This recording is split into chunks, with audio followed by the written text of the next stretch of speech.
employees. Where are they going to go? You can't sit on the floor at home. It's not going to work. You only have a set number of conference rooms and offices.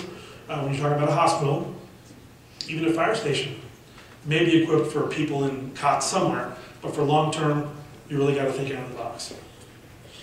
This was Hurricane Matthew. It occurred on October 5th and 6th, 2016. Happened to be my wife's birthday. I had just come home for about 4 hours.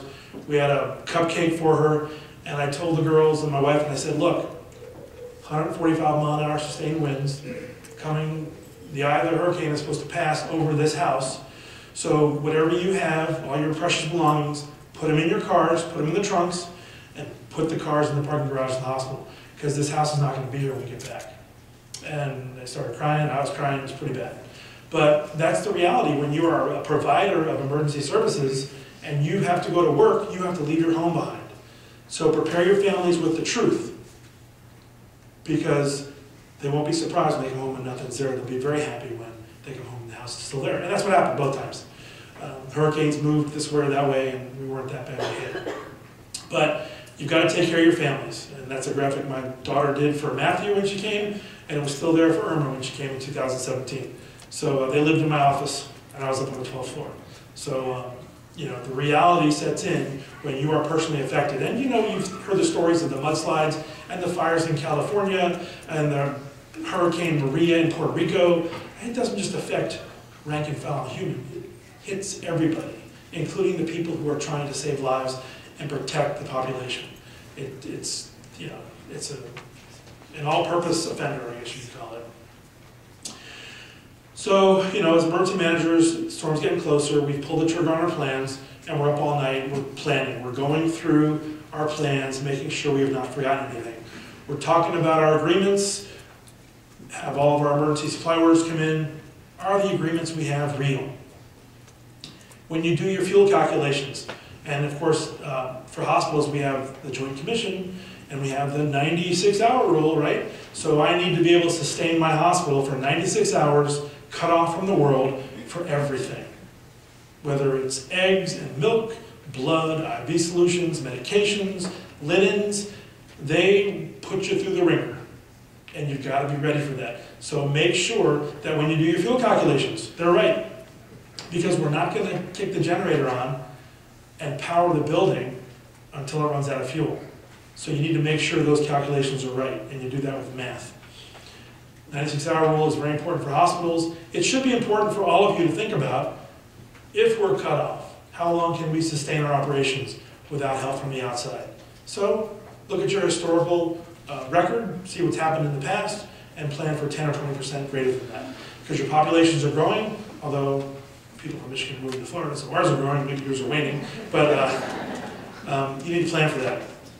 You have to have agreements with fuel suppliers, with power companies, with everybody that does business with your hospital or your organization, to make sure that you are on the list, at the top of the list, for fuel, for supplies, for power back on the grid.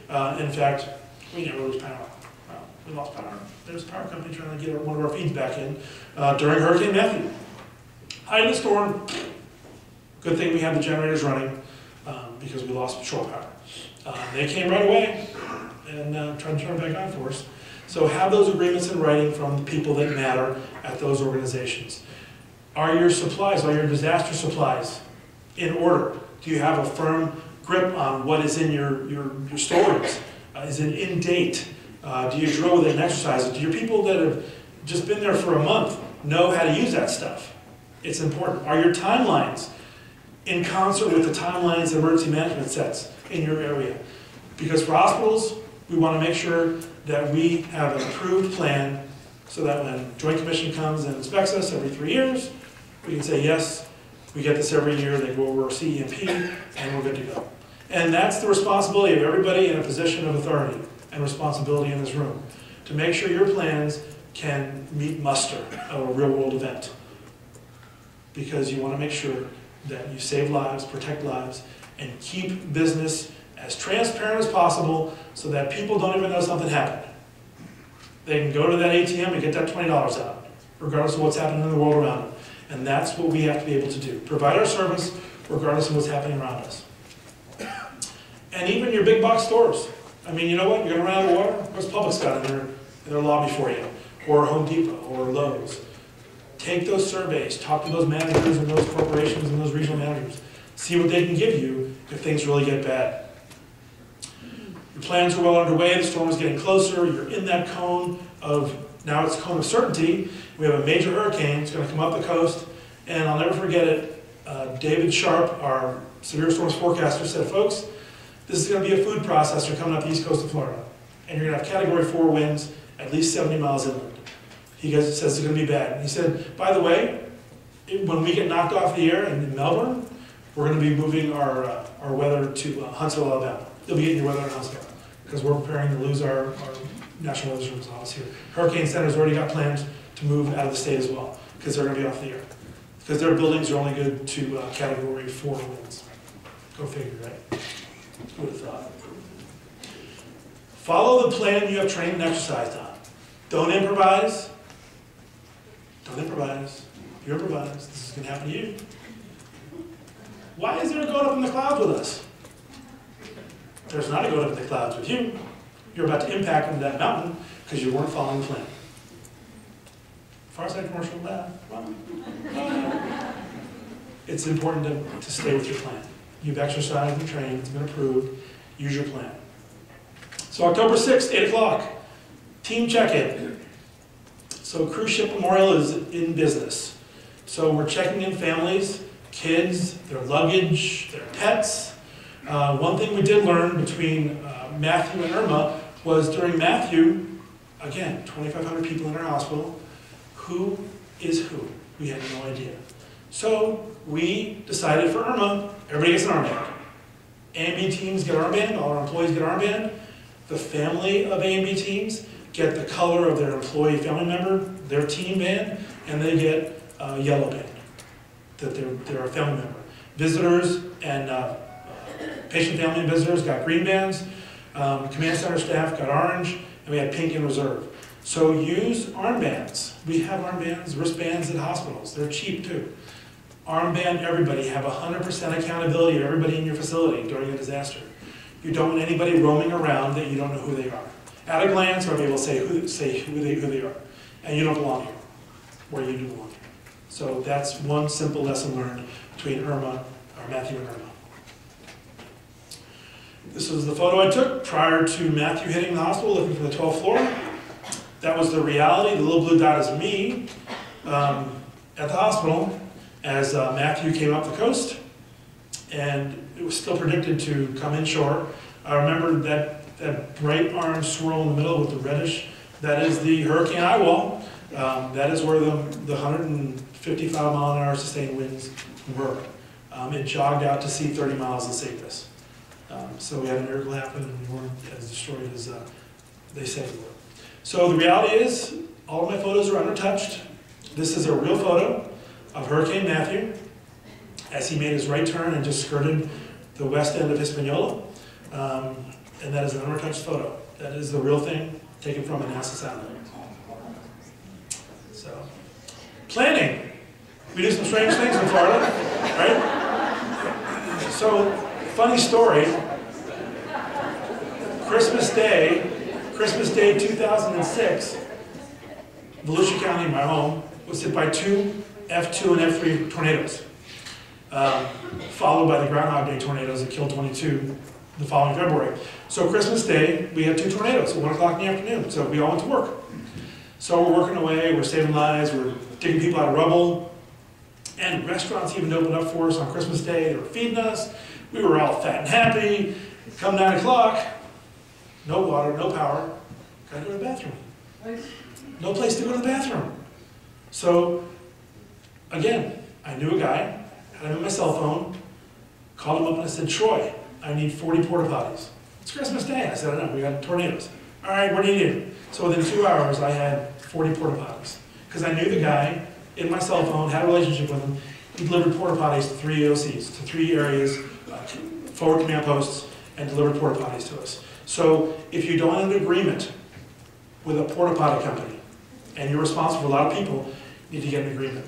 For hospitals with multiple floors, no power or water, well, with power, they have porta potties that do fit in elevators, I know for a fact.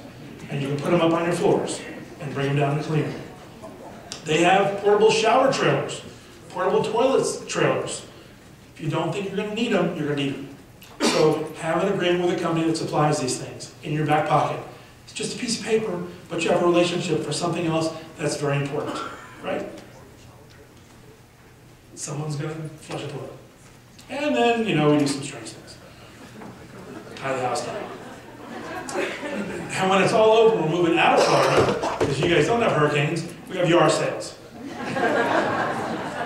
These are actual photos, not retouched. It's Florida, right? It's where we're from, so anyway. But yeah, so Thursday, October 6th was starting to be a bad day. You need to take care of your staff, meet with them often, keep them informed. During the storm, you're not going to have any patients. Hospital's a ghost town. We were having wheelchair races down the halls. That's one of our trauma bays. We had air mattresses. We were having a good old time. So we had a good old time for about 18 hours, because once the sustained hurricane force winds went away, the floodgates opened and those patients came in. So take care of your staff, keep them informed. There are not a lot of TVs in hospitals, I guess, in certain areas, especially emergency departments. So bring in resources for them to stay informed about what's going on around them. But give them information. No one wants to be uninformed. Let them know what's going on. Our biggest immunity was we wouldn't let them out of the buildings. We'd take care of their horses, their pets in the central energy plant. So that's one thing we learned in our pets. But you know, for the most part, keep your staff informed. Take care of them. This is our staff sleeping on that 12th floor during the day. It was a night shift. We've since made a plan that if we still have the 12th floor, we're going to put shades or curtains on those windows. Or give them little blinders like you do on first class on airplane trips so they can sleep better at night. So, oops. Hang on. There we go. Let's see if it gets to play.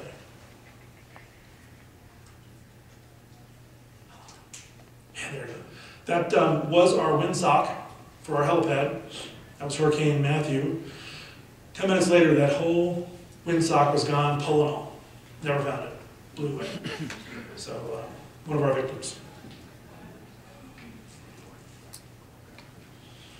Damage assessment and protective actions. It's an ongoing process for hospitals during the event, during the storm. You've got your facilities folks going from floor to floor, fixing windows, fixing blowouts, vents in elevator shafts. These are things you've got to plan for because your hospital is a building and it's going to break. So you've got to make sure that you continue with protective actions, whether it's a hospital, a firehouse, or community. You may not have teams out during the height of the storm, but you need to be prepared to get them out as quickly as the storm passes. For hurricanes, for evacuations, there's repatriation day. So at hospitals, we have electronic medical records that go between facilities. We also have something called a ticket to ride. It's a simple little one-page form. It lists the patient, the hospital they're coming from, their room number, their doctor, their nurse, and what hospital they're going to, what room they're going to, and the acuity, and just a smattering of important information. So that it's like a triage tag that goes with the patient, so that we can inventory these patients. When you're moving 300 patients, let me tell you, it's easy to lose a patient. I'm not going to say we lost any patients, but there was some confusion at times, even with electronic patient records, even with patient tracking, which we have. We've learned a lot between Matthew and I. You've got to be able to track these patients as they're being evacuated and repatriated. And again, the resources. Have those encumbered resources early, your ambu buses, your non-emergency transports, and your ambulances. And not every patient needs to go in an ambulance. Unless they're an ICU patient, you can use buses, you can use rapid transit, even your bus service. Meet with those folks. Votran is our bus service. You can move 50, 60 patients at a time if they don't need to be in a bed. So all those resources are very important. So Hurricane Matthew was important to us. It gave us a lot of life lessons.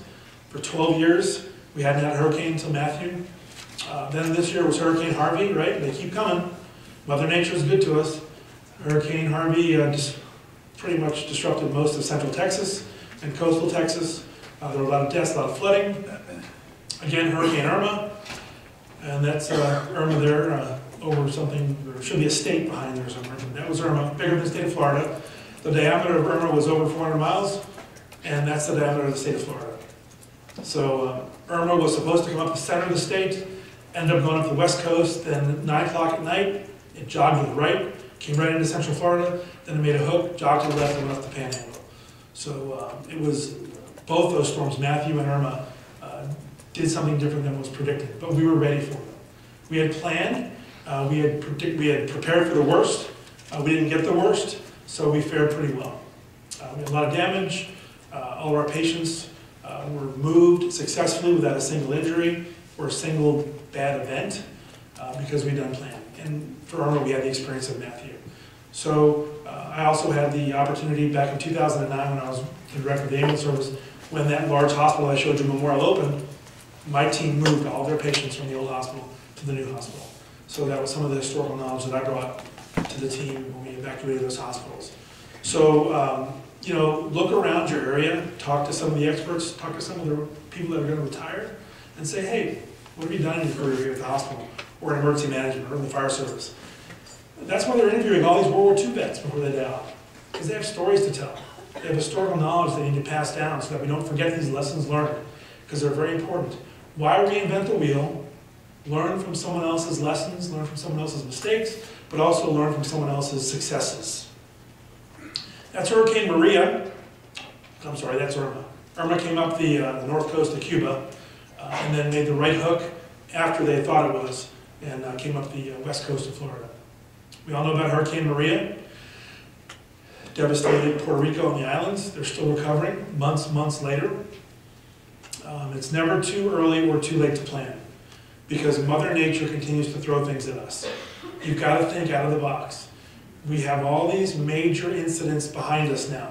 Wildfires, tornadoes, mudslides, hurricanes, terrorist attacks. Regardless of what it is, if you have a plan for it, you will succeed. You can't save the victims, but you can mitigate the damage. It's going to happen. Be ready for it. And I think we all can. Mary's like, damn it, Jim, get it. On our beach. So remember one thing, that weather connects us all. The first two speakers today talked about weather. I'm here talking about weather and disasters and preparedness and collaboration and talking to one another and networking. And with that, it's open to your questions. This picture was one day past Irma in my neighborhood. So the sun will rise after the event's over. And if you've planned accordingly and you've used those plans, you will succeed. That's it. That's my story. Let's take a break.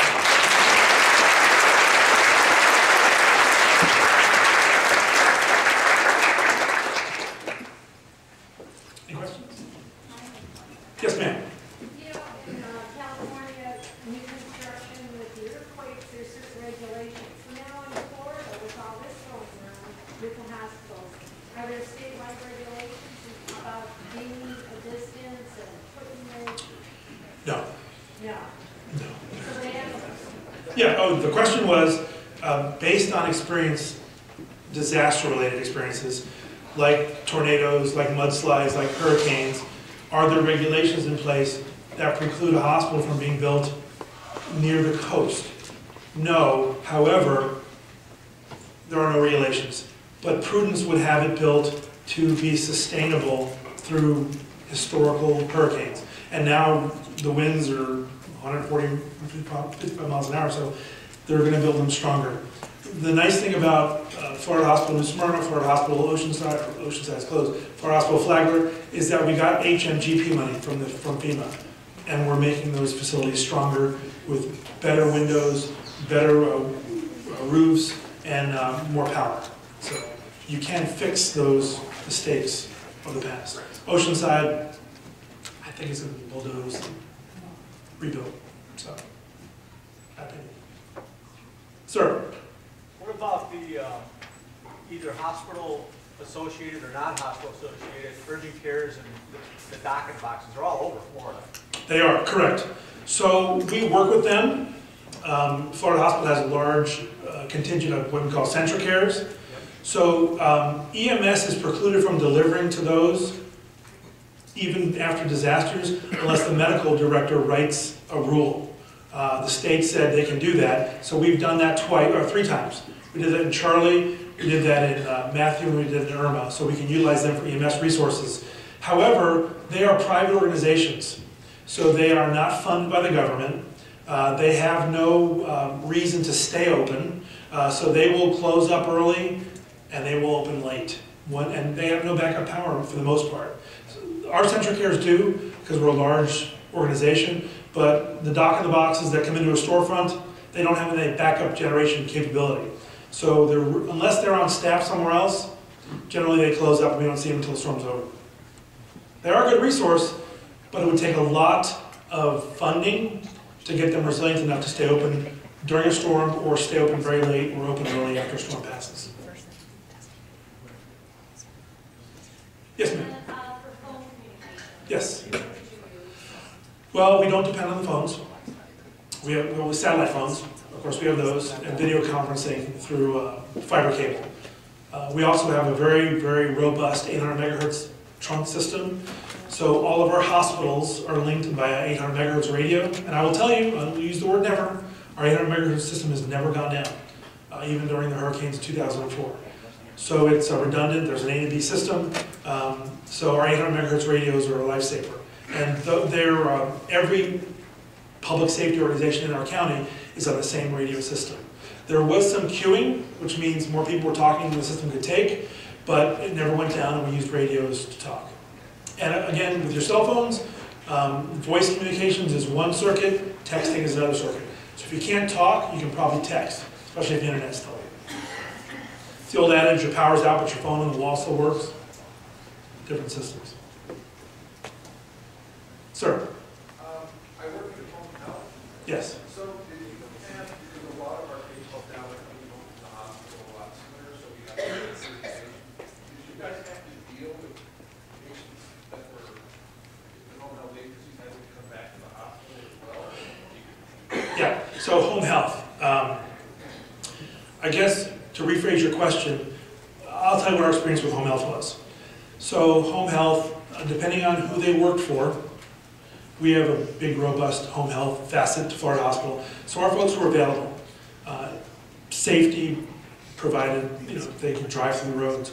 But private home health organizations, they left early and just left their patients. Same with oxygen, home oxygen providers. That's another issue for us. People on oxygen concentrators, no power, they have to call an ambulance, they gotta come to the hospital. We don't want them, we don't need them. That's a stress on our system. So now we have, at our public shelters, we have purchased oxygen concentrators so that they can go to the shelter and be on oxygen instead of going to the hospital. So yeah, there's no way to make home health care providers make themselves available during a storm or right before or after, because they're not beholden to anything. Yes? Did you, I know the Florida hospitals got their own, just like here in Clarion, we're not in relation to either of those. Any of the other agencies, did you have to reach out to them, or did they reach out to you and say, hey, we have these patients, can you assist? Right, we encourage special needs folks to register prior to an event. So emergency management does a big public push. So if you're a special needs patient on oxygen, home ventilator, can't walk, and you may need to be evacuated during an incident, come get online, get in our database, and we will assist you. We have gone and picked them up and brought them to shelters and brought them home afterwards. So yes, we learn from Matthew. Big change between Matthew and Irma. We've really talked about the home oxygen patients and those patients that are dependent on others to care for them. All right, great, thanks. One more. Quick question, you were talking about, and I know Doc Edwards, we've talked about, registering special needs patients and stuff like that. Is that done at the local level or is that done at the state level? For us, it's done at the county level, through county emergency management. It's on the county website under emergency management, register for special needs sheltering. And all of our schools are shelters, right? Probably regular around the world. The problem is that schools will close very late, because if they close school, they lose dollars. So we've had to bring them into the fold and say, look, we're pulling the trigger on 20 hours out. You need to close the schools so we can put the shelters online, that people can leave their homes. So that's another partnership that's very important, convincing the schools to close early so they can open the shelters up.